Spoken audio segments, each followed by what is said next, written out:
রীতিমতো সাকিবুল হাসানকে অপমান করে ছেড়ে দিলেন দর্শকরা। হ্যাঁ ভিউয়ার্স, সাকিবুল হাসান গ্লোবাল টি-20-র মধ্যে আজকে তার ম্যাচ ছিল। সেখানে সাকিবুল হাসান টিম জয় পেল, কিন্তু সাকিবুল হাসানের এমন কাপুরুষত্ব এবং সাকিবুল হাসান যে কাজটা ঠিক করলো না সেটার প্রতিবাদ করলো দর্শকরা। এবং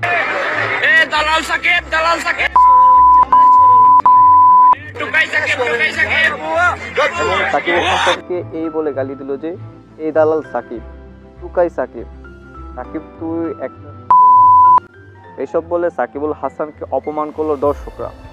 এছাড়া সাকিবুল হাসানের দোষটা কী ছিল, তিনি হচ্ছেন সাম্প্রতিক সময়ে যে বাংলাদেশের মধ্যে এক বিরাট বিশৃঙ্খলা সৃষ্টি হয়েছে, অর্থাৎ কোটা আন্দোলন নিয়ে। এর পক্ষে সাকিবুল হাসান কোনো কথাই বললেন না, নিশ্চুপ হয়ে রইলেন পুরো 18 দিন, কোনো কথাই বললেন না। যেখানে শত শত ছাত্র মৃত্যুবরণ করলো, সেখানে সাকিবুল হাসানের কোনো প্রতিবাদ নেই।